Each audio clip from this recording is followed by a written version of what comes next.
Good morning, brothers and sisters. This is Donald Philip Veach. Before we begin on the Edwardian articles with Prof. Thomas, let us open with the Trinity Collect. Almighty and everlasting God, you've given to us, your servants, your grace and mercy. You've given to us a true faith as revealed in your word, that we would acknowledge and glorify you as the eternal Trinity, by the omnipotent power of your divine majesty, to make this confession and worship the unity. We beseech thee that thou wouldst keep us steadfast in the faith and evermore defend us from all adversities, who lives and reigns, one God, without end, world without end. Amen. We have been talking about the articles, the history of the English articles. We've talked about other creeds and confessions of the Reformation in an earlier video. We're dealing now, we talked about the Lutheran Reformed, Roman Catholic, Greek Orthodox, and then we started into the Henrician mini Reformation, slow going, 1536 articles, 10 of those. And then what was new was the 13 articles found in Thomas Cranmer's manuscripts, which Prof. Thomas's predicates on the 17 articles agreed to by the English and the German divines as a new development for yours truly. And then the 6 articles called the whip with 6 strings, 6 whips, which was a setback for the English reformers. And we didn't raise the question, but we do hear was their concern on Henry's part about any ferment going on at the deck plate level. How far, I don't think English Reformation had gone there very far in terms of the people. I bet you 98 out of every 100, maybe 99 out of every 100, nationwide, south to north, east to west, understood the implications of what was going on. This was an intellectual movement at Cambridge, less so at Oxford. But it was revolutionary to have Tyndale's Bible floating into the land and playing to Lollards, who were a suppressed people, and maybe floating under the radar screen if we follow Chaucer's point that every one out of every 2 men on the road traveling was a Wycliffian. Well, we can see that where they're told the Bible is so important, even if it's in Latin services. You can see the average rank and file churchman say, well, why can't I just read it? Have it read to me so that I understand that stuff. Well, the church authorities knew what that would mean. They might get around to comparing the New Testament documents, the apostolic records, with the practices of medieval popery in England and raise some uncomfortable questions. That's exactly what happened. So are the 1539 articles Henry's attempt to put the toothpaste back into the toothpaste tube? Possibly. Now, there's been some injunctions that are out there that let's put the great Bible, English Bible, in every single parish church. Once that happens, the game's over if the people start being taught the Bible.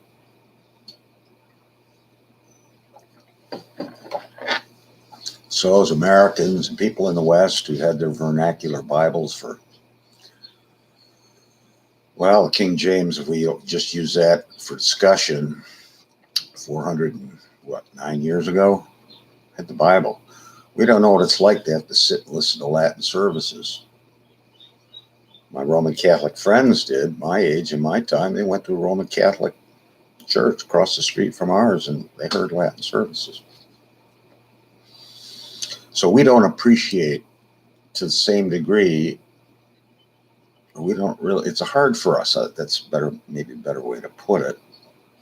The shocking transition from Latin-based service to English-based services. It was huge. Well, now we're jumping really ahead here in Prof. Thomas's description. It described the Henrician articles, 1536, 1539, and now Henry has died in 1547, and now Cranmer, he doesn't have to put the brakes on every block or two and stop for amber lights and creep around through the back streets of the English Reformation. So let's pick it up. We say Edwardian articles. This is King Edward VI, one of the sons of Henry VIII, born to Jane Seymour, his third wife, whom he always loved. Him and the sixth wife, what's her name? I'm drawing a blank. There's another Catherine, I think. The third and sixth wife, but the third wife died shortly after giving birth to Henry or little Edward, and little Edward is sometimes called the boy king. Well, let's see what we can go. We're going to talk about that, and then all of a sudden we're going to leap ahead to the 38 articles of 1563. So there's a lot of history that's being the tide is coming in.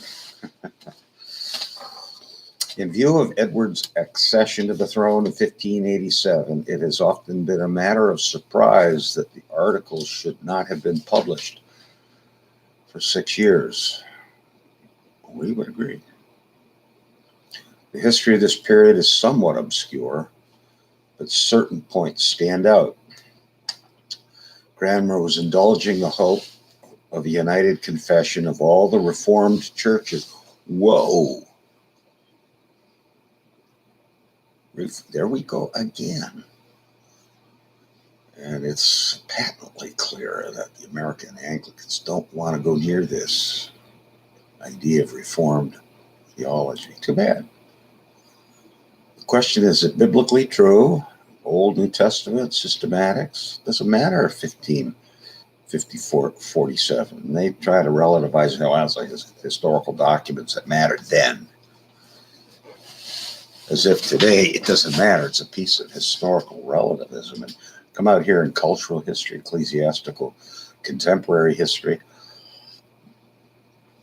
We raise the question of loyalty. It's the matter of loyalty to the truth. That's what's under discussion here, whether it's 500 years old or 10 seconds old. Cranmer, and it was only after strenuous effort that he had to abandon the project. Now, this is referred to us by Charles Hardwicke in the History of the Articles.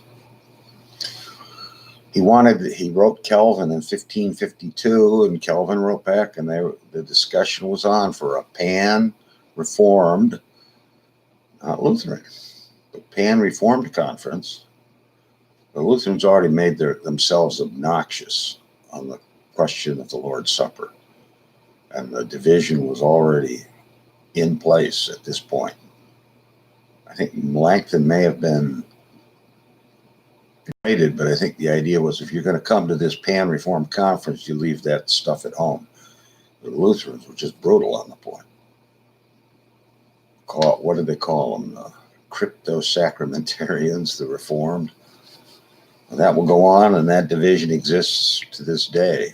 And I strenuously oppose Lutheranism on that because they're basically Roman Catholic. We're not fake Catholics. Now, they've got other good parts of their doctrinal scheme, but they have gross errors on Arminians. They're Arminians, and they choke like a dachshund dog on a chicken bone when you tell them that. No. I've been around Lutherans, brothers and sisters, in Navy Chapel. Carrying on with Prof. Thomas, but the Reformed Party was at work, while the party headed by Gardner was becoming less and less influential. Boy, that's going to be a bitter pill for a proud man. He'll reappear. He'll become one of the great persecutors in the Marian period. In the 1547 six articles were repealed, and the 1549 Book of Common Prayer was raised and issued. Cranmer, too, appears to have been preparing some articles as a test of the orthodoxy of preachers, and would seem as though these were the first drafts of the several articles of 1553. I'm not going to introduce here how to read 1549 on the Holy Communion, other than to say that the only way to read it is with Tom Cranmer's eyes. He is Reformed. So phooey on the Tractarian termites who try to read presence into the prayer book, such as Bobby Duncan, such as Ray Boy Shifty Sutton. It's a complete disaster. It's unhistorical. It's a hermeneutic. And they say things like that, kind of their little echo chamber, especially Shifty, bringing Romanism back in on the doctrine of the table, accusing us of believing in real absence and being Zwinglian. Well, another movement was an act passed in 1549 for the reformation of church law. It's the Legum Reformatio Legum Ecclesiasticarum. I think I got that right. Yeah, Reformatio Legum Ecclesiasticarum. There's a revision of canon law. Cranmer wanted that badly. Had Vermigli working on the project with others. A committee headed by Cranmer drew this up, which, though never set forward by authority, was in some respects the foundation of our articles. That's going to be interesting. Or at least it may be said that the doctrine found in the Reformatio Legum is in accord, and sometimes verbally, with that which is found in the articles. In 1551, certain commissioners directed Cranmer to prepare a book of articles. A sketch was made and submitted to some bishops, but the matter was not carried further until 1552. You see here, we see that Cranmer's dealing with a large body, dealing with Parliament, king, courtiers, a broader scale, 10,000 churches, a nation, 58 million square miles, the size of Michigan, same square mileage of the place where I'm at, North Carolina. So it wasn't Wittenberg, a little town. It wasn't Heidelberg, a little town. It wasn't Calvin at Geneva, a little town by comparison to the English nation. And I think that is underappreciated, what Calvin was up against, if we're going to measure him as an English reformer. He was up against a lot of forces. He couldn't just simply legislate and convince a little small group of governors in Frankfurt, Germany, or Geneva, Switzerland, or Zurich to make changes. So we forge ahead. In May of that year, 1552, the council asked convocation for them, and they were sent. These numbered 45 articles, and their interest and value are for what they were as a draft of those published a year later. They were returned to Cranmer and by him sent to King Edward. They were revised by the royal chaplain, reduced in number to 42 articles, and published in Latin and English. That's remarkable. Published in English. Where does that go? That's going to go to the universities. Sure, Cambridge and Oxford. They had a printing press in that time. That raises the question to our minds, who was reading what and when? Certainly the London intelligentsia were on board. Lambeth was on board. Prebendaries and the cathedrals, Gardner, Stokesley, Bonner, they're reading this stuff and choking like dachshund dogs. They were returned to Cranmer, revised. The authors were mainly Cranmer and Ridley. But after consultation with many other bishops and divines, there you see, Their composition was mostly that of Cranmer, who, when examined in Mary's reign, acknowledged that they were his doings, with a footnote here to Harold Brown on the exposition of the 39 articles, and he's up in there. Maybe God willing, I would continue this another 30 years with reading other books of the 39 articles, the lost articles, I call them, the buried articles. The articles just of historic significance to that period, says the Church of England, although they still have to subscribe to them. 2 fingers behind their back. Episcopalians. I've never heard even a single reference to the 39 articles. Even in the Reformed Episcopal Church, they were never brought up, except in the front of the book. They subscribe to the essential doctrines of grace in them. He derived much help from the Augsburg Confession of Faith, and this is going to be a big deal to Prof. Thomas. Articles 1, 2, 4, 9, 14, 16, 18, skipping 17, 24, 25, though the influence was apparently not direct, but indirectly through the 13 articles of 1538, previously discussed by us earlier. It is still undecided whether these articles were sanctioned by convocation. Authorities differ widely, some arguing against, and others urging consideration in favor of their endorsement, with a footnote here. Lindsay on the history of the Reformation, Gibson, 39 articles, Tyrone Green, 39 articles, Cardwell, Synod, Dahlia, I don't think I have that. Cardwick on the history of the articles, Curtis, History, Creeds, and Christendom, Harold Brown on 39 articles. And it raises a question: if it was not approved by convocation, was Cranmer doing an end run around the ecclesiastical obstacle in the service of the king and in service in advance of the English Reformation? I just don't know. It is probable that the subject will never be settled, as the records of convocation were destroyed by the fire of London in 1666. So the providence of God, he doesn't want us to know.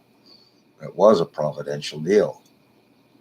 We can draw a legitimate deduction there. Whether Cranmer was doing an end run around convocation. Convocation is the governing body of the Church of England, upper house, lower house. Yet the question is now only one of historical interest, for nothing turns on it. The idea that if they were not sanctioned by the convocation of the Church of England, was not committed to them, is wholly wide of the mark in view of the close association of the church and state in those days.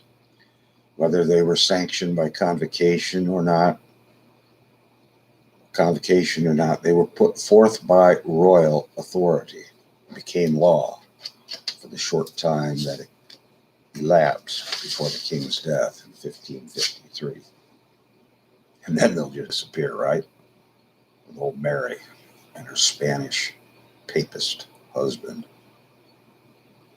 The purpose of these articles was to use the doctrine of the Reformers, quote, for the avoiding of controversy and opinions and the establishment of godly concord in matters of religion, close quote.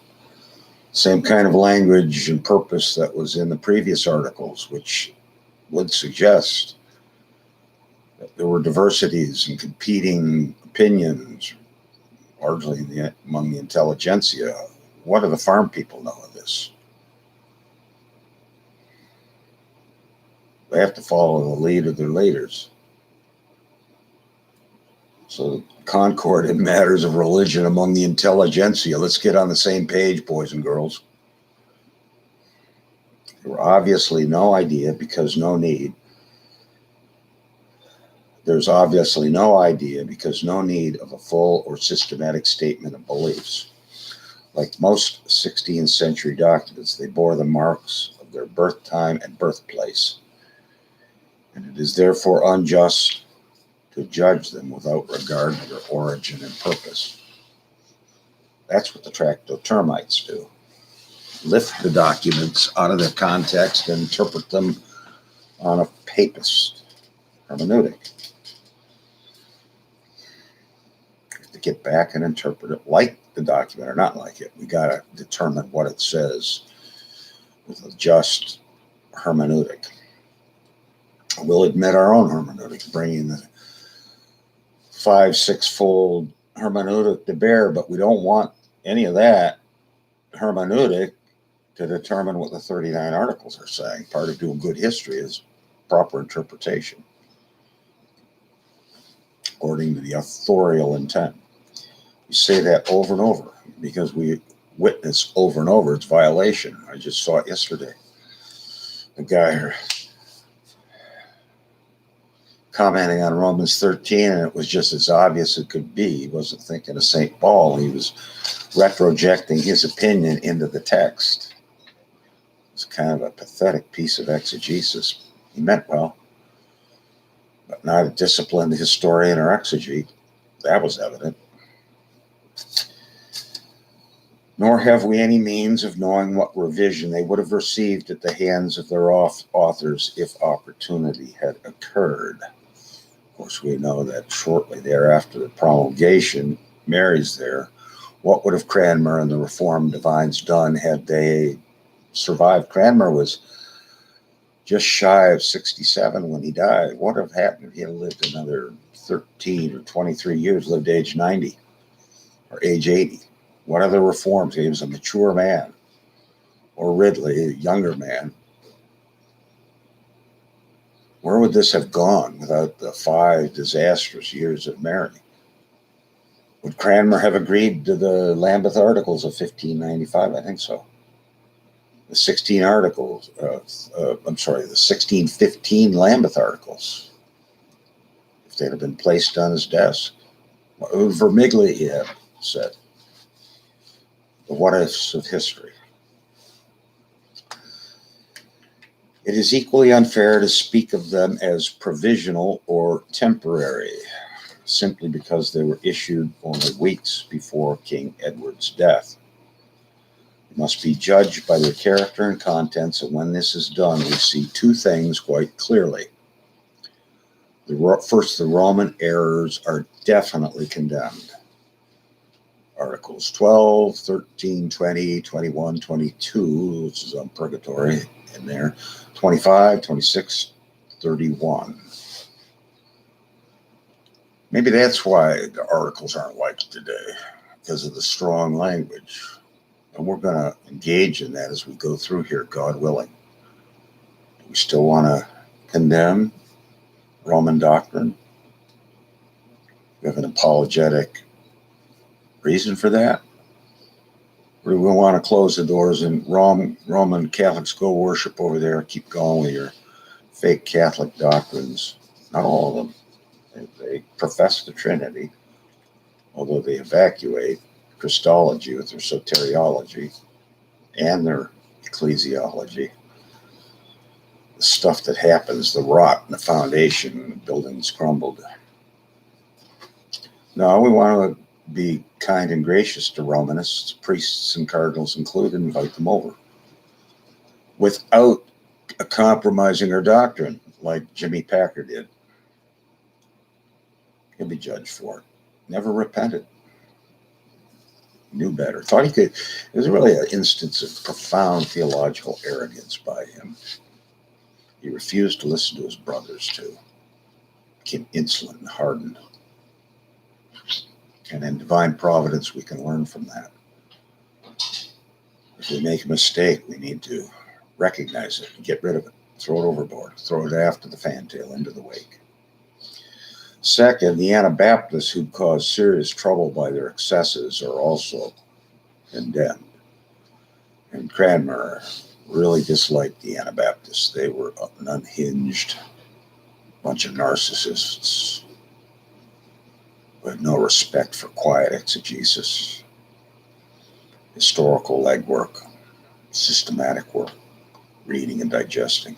They were the They were enthusiasts. And then that carried over into the political realm, and they became disturbers of the peace with their loudmouth stuff. There's a lot of, it's still kind of, some of that still, we laughingly joke, but there's some truth to it, that the Kentucky Southern Baptists, when they go to the convention, the church convention, they'd show up in overalls with pitchforks ready to fight. I remember some Southern Baptist chap was telling me that there's a long history of intense infighting among Southern Baptists. And sovereign deacon board, they don't like you, boom, you're gone. There are just no checks on authority in that system. Now today, my guess is most of them are doing this.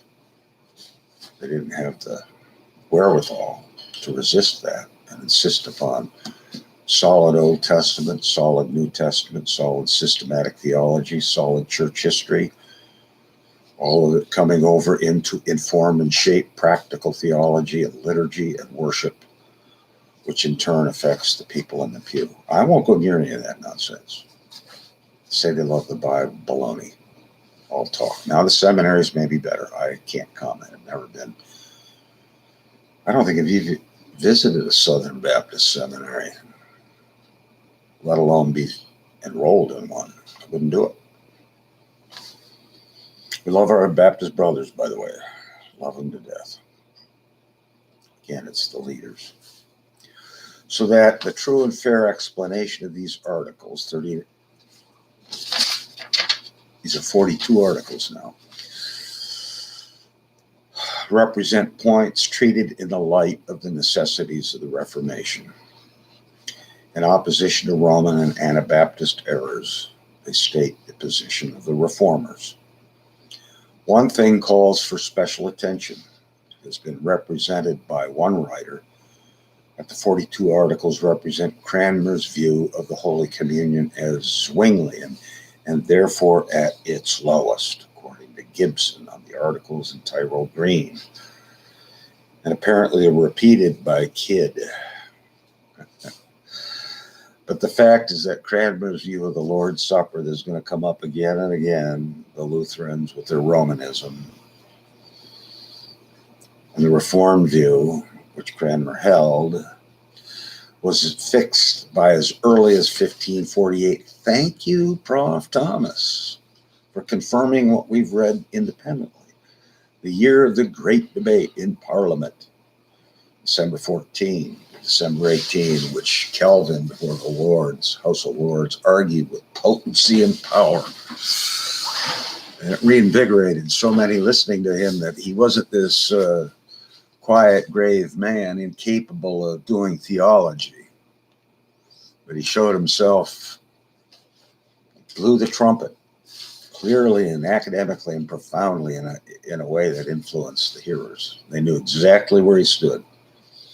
And this alone proves that there's no inconsistency between the articles on the sacraments, Articles 26, 1553, and that of the Lord's Supper, Article 29, which come to expression in the 1563 and 1571 articles.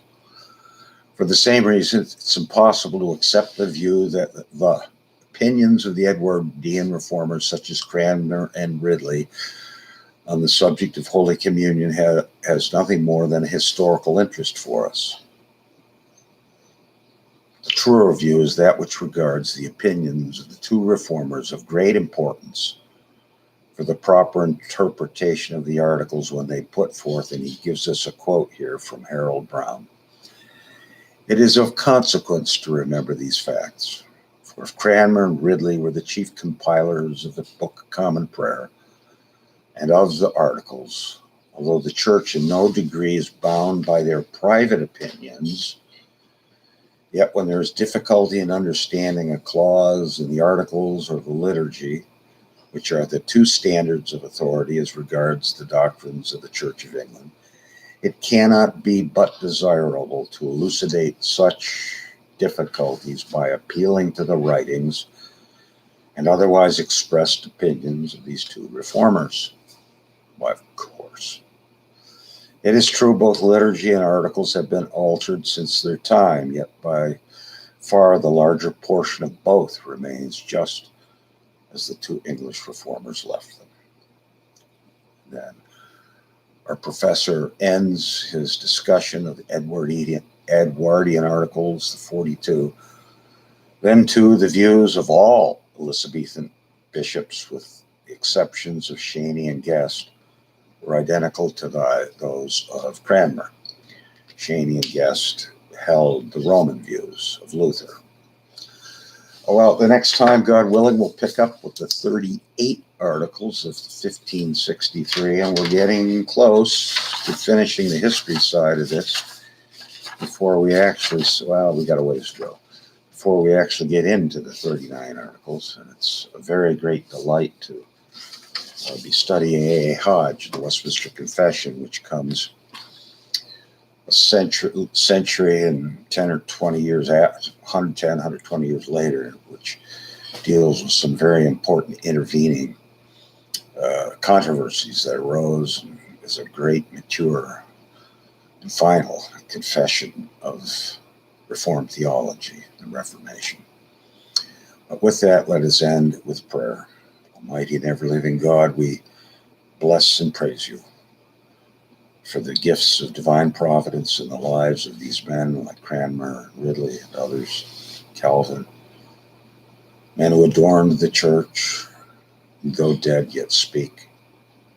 Help us in our time when there's amnesia and a brutish love of ignorance even, that we may sift and learn, and we may apply in our own lives and speak to brothers and sisters in the church, to members of our family,